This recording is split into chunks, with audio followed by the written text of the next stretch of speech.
Hi, Connor. Thank you for joining me today. How are you getting on?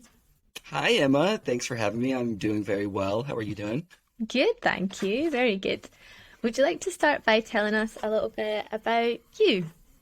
Sure, yeah. So, my name is Connor Woodall. I currently live in Rhode Island in the United States. I am a political scientist and an organizer and an activist. I recently got into nonprofit organizing in the progressive space over the past 2 years, and since then I've been really like finding kind of the environment that I want to be in, and I've been shifting my thinking as to where I want to work and where I think I can make the most impact. And so obviously we'll talk about this in a bit, but more along the lines of more systemic change, especially around our economic systems, both national in our individual countries and our international. So I lived in many states in the U.S. because of my mother's work. She was the primary breadwinner. My father was a stay-at-home dad with a major in sociology, and he applied that generally to his day-to-day life more than work because my mom worked, and so I got very big dose of that growing up. So I generally thought about the world from like a skeptical point of view, as in it's much better to live in a space where you can ask those questions rather than being denied the ability to even explore certain things that I think our society generally shun. I did my undergrad and my master's at UC Denver. Worked in local administration and was thinking about being like a city manager, and I just really wasn't feeling the purpose and the passion there. I decided to find some different routes and ended up getting into organizing around the time of Joe Biden's reelection, actually. So, yeah. Great. And what do you do outside of work? What are your interests and passions outside your studies and your day-to-day work? Sure. I enjoy getting educated, so just reading in general. I currently live with my family, so hanging out with my parents and having conversations with them is also nice because I know that these are things that I will possibly regret in the future, not spending that time. Also big into sports, more playing than watching. Also activities like snowboarding and hiking. I absolutely love traveling and just like feeling that difference of culture, that what used to be a shock to me and is no longer, because I feel like I've adapted to myself to not feel like I'm from a certain place and to just try to be like a human in a human world. Um, yeah, I don't think that I would have lived the life that I have if it wasn't for the opportunities to travel and just see different perspectives. Yeah, that's so interesting. And so you mentioned about systemic change and economics. So how did you first make that connection? What was your journey into seeing the links between that and sustainability and climate change? That is a great question. I think that it happened at a younger age than I like realize, but I think for a lot of these issues that are grandiose and that seem like they're so unchangeable that for many of us we may have had these thoughts at a younger age as to this idea that our systems, especially like our systems of economics and politics, are designed by us. Whether that's Mm. designed by us for us, that's another question. But so from a young age, it's easy to take a look at what is going on in the world and go, oh, this doesn't seem like it's right. Or maybe there could be a better way for us to design this so that things could be more efficient, so that we could have more longevity for future generations. And I started thinking about it in those terms of sustainability for the human race going forward, with resource allocation, with what we're doing to our climate, how we are creating these situations where governments are becoming less democratic because of the influence of economic capitalist systems that realize that there is many different avenues to make money in these systems, whether that be selling or using tools of misinformation to win politics, to greenwashing these ideas around like human rights and what we all deserve for a future, coming from a big corporation that never gave a crap about any of us. And so I feel like it had been a long time coming, but I think my general ideas around economic change were more around like human rights. When you think about reducing poverty, like literally everything that we talk about in the SDGs, so much of that can come down to even us just being more sustainable, using better resources, especially using better resource allocation of those that are actually in our countries. Yeah, I think that's really interesting as well, that just to stand back and realize that our economic systems, the systems that we live in, are human created and were designed by us. It's not something natural. And I think when you go through education, it's just so embedded every day that this is the way that we live, and that there's not really an alternative out there. And I think it takes a second to stand back and realize that we can change that for the better. And so with economic systems that are being used right now, how did we get there? What was the history behind that? And what are some of the alternatives, the way that we could maybe adapt our economy and systems to become more sustainable? Yeah, great question. So I think I'm actually going to touch on the second part you talked about first, and then we'll go back a bit to the history. So when looking at systems in general, I have found a good tool for this is to apply the question, why do we think the system is good in the first place? And so we can apply this question to both the idea of capitalism, but the same we can apply to the idea of democracy.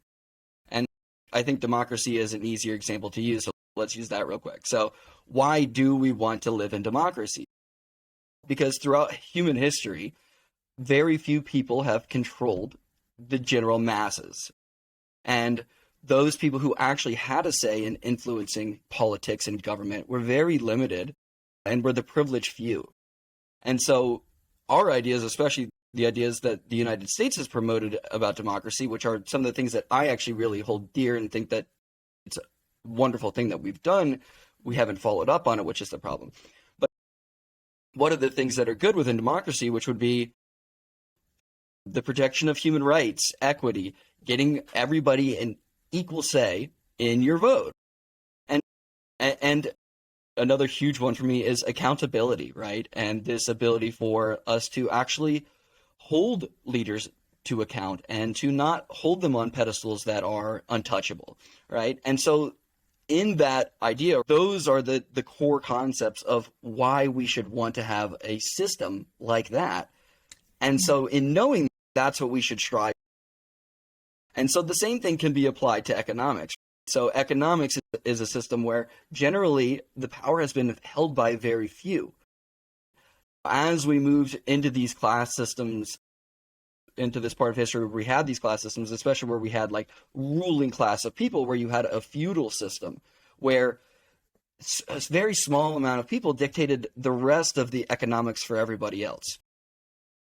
And as we've shifted away from that system, we have come to that point where we start to ask those questions and we go, okay, what is the part of the economic systems that we are living in that we actually want to keep, that we actually think benefit us? So now a little bit like on just like the history and a little bit of getting into what we were talking about earlier about this idea that these are human created systems. They are not inherent. They are not inherently good or legitimate. They do exist. And that is the only thing.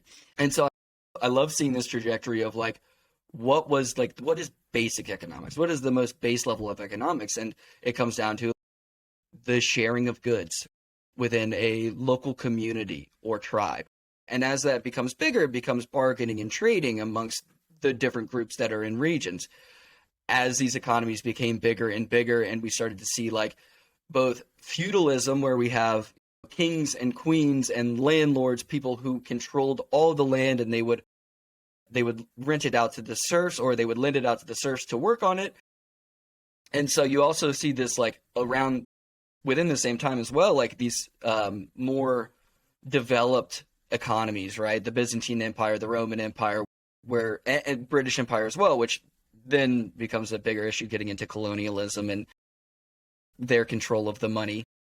You actually have these organized forms of economics where obviously gold and silver are tangible resources and there's some value that people can apply to them, but it's this beginning of a trust in an overall monetary system that we can all then use to trade. And so from that point into the industrialized world and this time of great innovation and productivity and efficiency, but when it comes to the long-term effects of all that, well, scientists have been reporting the effects of climate change since the early 1900s, right? Like really getting into this is what it looks like when we're this industrialized. And so all of these negative implications that occur because we still live in a world, and we have ever since we moved away from that like trading and bargaining way, way long ago, where profit motive drives everything. It beats morality, it beats integrity, it beats sustainability in every point. But for some reason, and the only conclusion I can come to is that we decided that supporting our economic system and profits is more important than having a robust and sustainable political system. That's the only logical conclusion I can come to why we would ever allow anything like that to happen.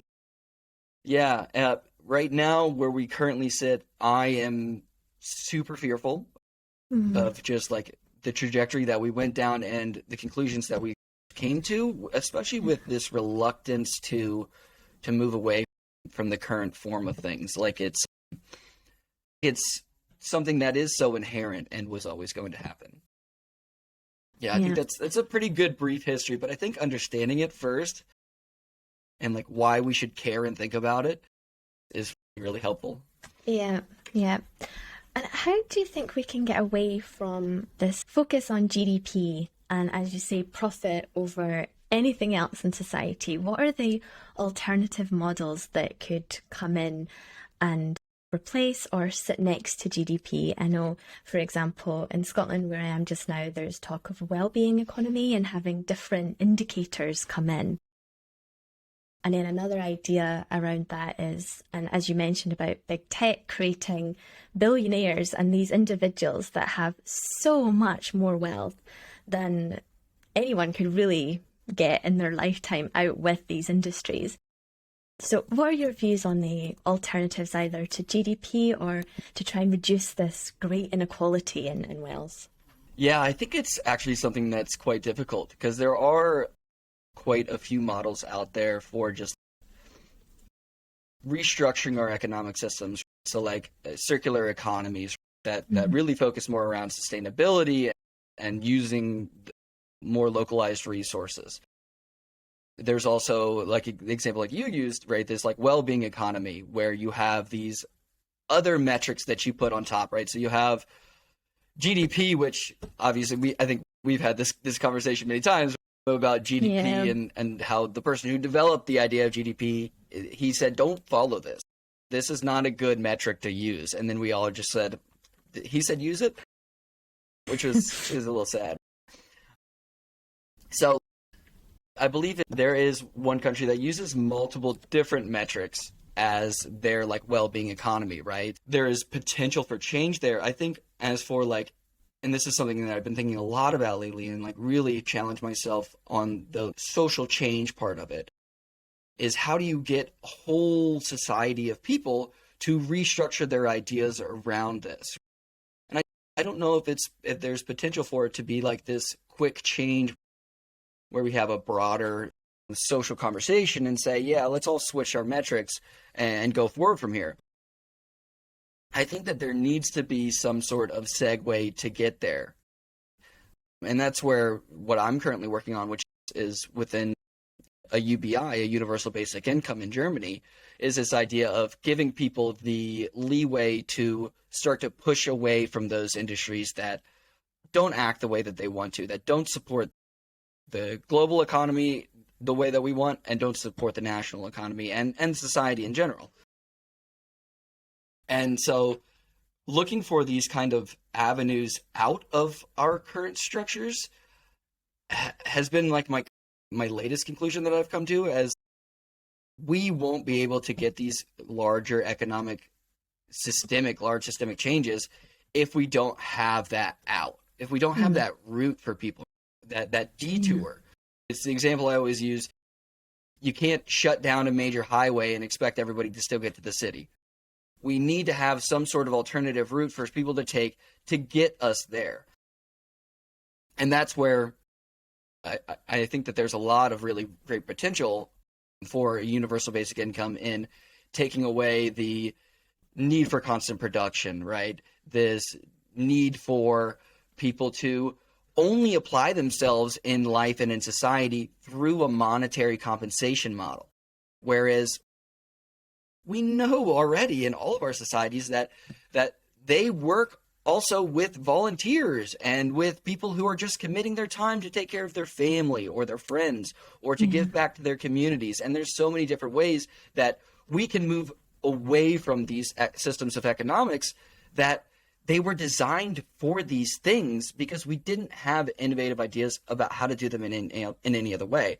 And this comes back to really like understanding the history of it. Future generations, they will either look at us at this point in history with sadness in their eyes, saying you could have done more, or they can say you took the risk, you did what was needed, and now we are all better for it. And I think when you see that dichotomy and you see those two options, we don't have any other option. It is now or never that we need to begin to change these economic systems. The UN Sustainable Development Goals 2030, Emma. Yeah, 2030 it's very close. I was going to ask you if you could explain a little bit about universal basic income and what that could look like. So you said you're working in Germany on that. Is there any other examples of it being implemented, or what are the sort of basics of that idea? Right, yes. So the basics of it are actually a bit dependent on who you ask. There's actually some models and examples of it in the United States and in Europe as well. But what they don't have is what we consider the like universal unconditional basic income. So they are giving a conditional basic income, and this is what generally the models are, which kind of makes it difficult to understand what the real outcomes could be. So the difference between an unconditional and conditional basic income is conditional means basically you'd be like the government would find a group of individuals who make under this amount of income, and they would support them monthly for a year or two, whatever, however long the trial is, and they would get that money no matter what, right? Every month they would get that money. Now, an unconditional basic income is that it is unconditional, as in it is for every single citizen in the entire country. And so we're giving this to the most impoverished people. We're also giving this to the richest people. And people will go, why are you giving money to rich people? Because it's easy. Because it makes sense from a bureaucratic standpoint, right? If we had to go and dictate who all gets money, then there'd be a lot of red tape, a lot of bureaucracy in that, wherein we could just take that money away from them when we go do taxes. So we're going to take that $1,200 back, however much money you give to the richest people, they will pay it back. They will give it back. And so a lot of our ideas around universal basic income started with just more of like morality and ending poverty and ending homelessness, providing more leeway and opportunity for people to choose the work that they want to do. And as we went on with this narrative guide that we were developing for it, we realized that it has more to do with creating a future that is sustainable and that has economies that actually work for us. And I think the main proponent for that is this idea of worker autonomy.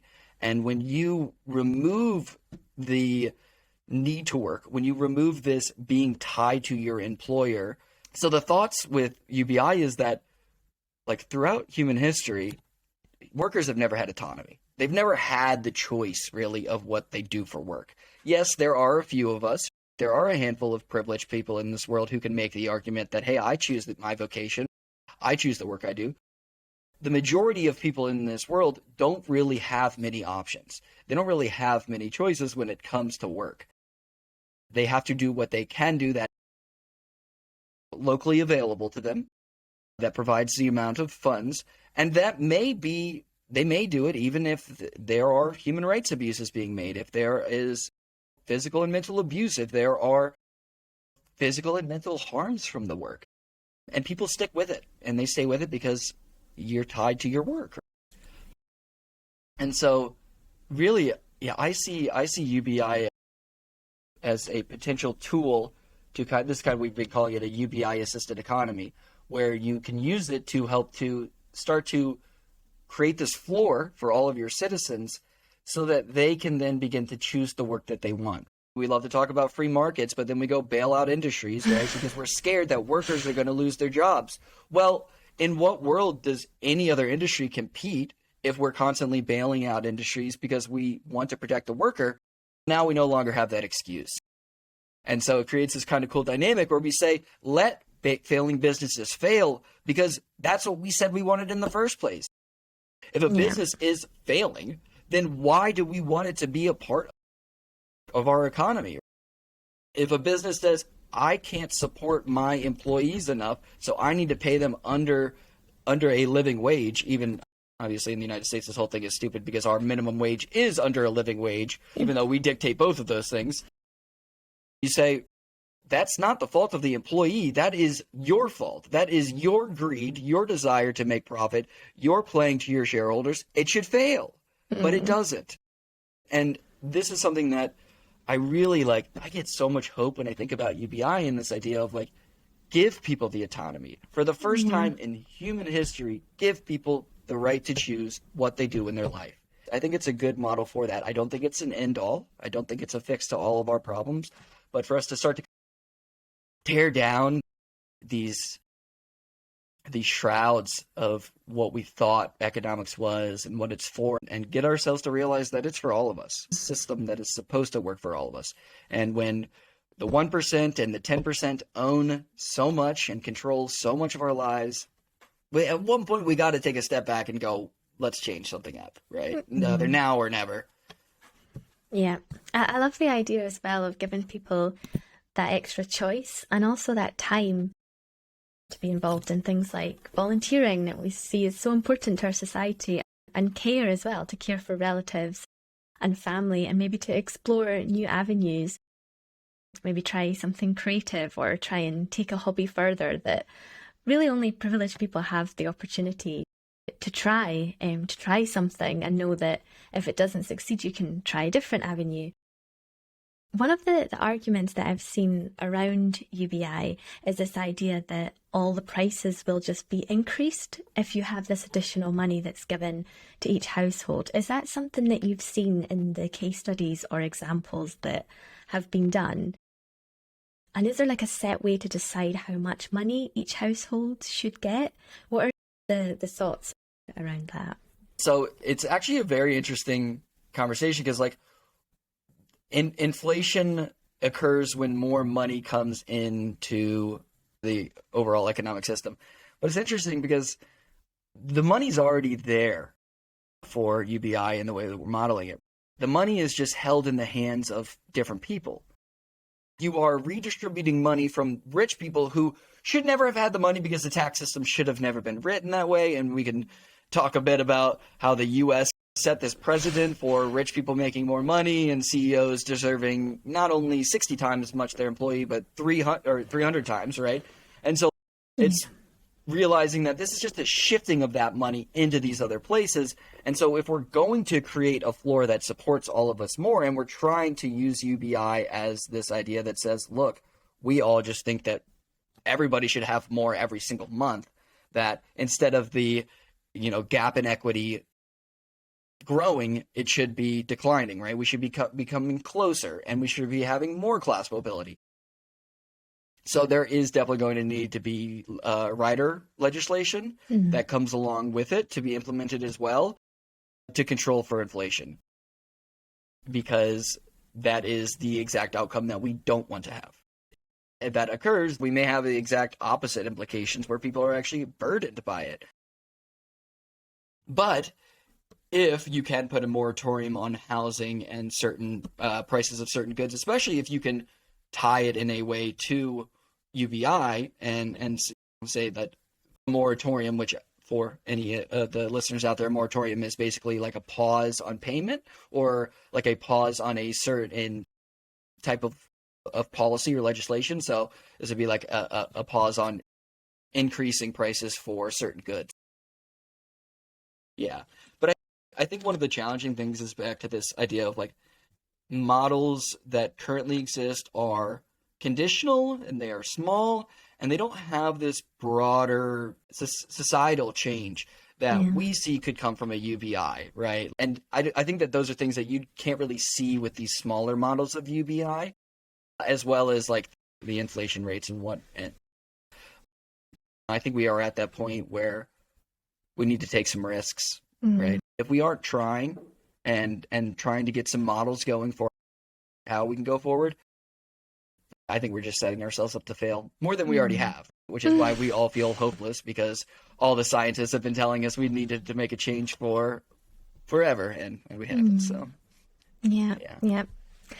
And now thinking about work and different opportunities in the sector, coming from sort of policy and economics, that's obviously a route into this world and research in different systems and things. But I know there's many jobs as well and avenues into this sort of work.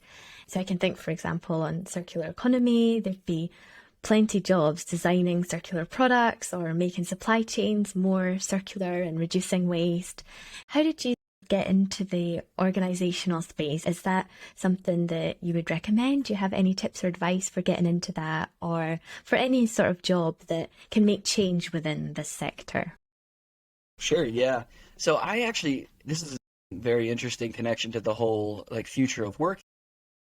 So one of the reasons why I really gravitated towards organizing was because of just like the environment and the type of space that they tried to foster, moving away from hierarchical structures of leadership and just generally more respect for each other, which I absolutely loved. And I found it so different from the corporate and the local government jobs that I had been doing. And I Mm. think that's where organizing is, where I'm finding my passion. And no matter what, we need to be organized. We need to have plans. We need to have accountability. We need to have ways to push each other and to really help each other find our true strength. And I saw it as an avenue for change in that not only that I could be more organized myself and I could understand like what I care about and how I can collaborate with others, but like having power in this world and feeling like you have even an inkling, right? Even just like Yeah. feeling like you have a teeny bit of power in this world goes a long way. And I think it's something that more people need. More people need to have somebody legitimize your feelings and to say, I'm on the same page. I have those exact same feelings. Yeah. Or to hear you passionately talking about something that if you brought this to any other space, they'd shut it down because guess what? Those are defenders of the status quo. Mm. And it's like I said earlier about that idea of feeling like I knew something was wrong from a young age, but it was so hard to push back against these things that are so grand. And so I would suggest for anybody who like is doing activism, especially around like climate change or systemic change, to really try to find a space of organized groups who are fighting for those things, whether that be for your own benefit to improve your leadership skills, and you don't even have to be a leader in any of this. None of it, you don't have to be a leader. I think the nice thing to realize is that you can be a leader.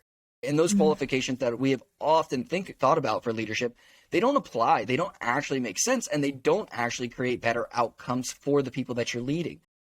So be brave, take those opportunities until you really put yourself in that space where people are thinking differently about hierarchy and leadership, it's hard to know that it exists. So I would say definitely go do some exploring for anybody who like does activism in general, because I think that there's a lot of a need for people to step into their power, and first to realize that power. I think it's nice to have people kind of lead you down that path.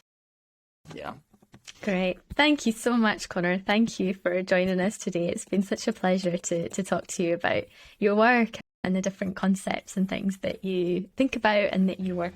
Thank you so much for having me on, Emma. It has been an absolute pleasure, and hoping to come back on sometime in the future. Yes, anytime, anytime. Happy to have you. Awesome. Take care.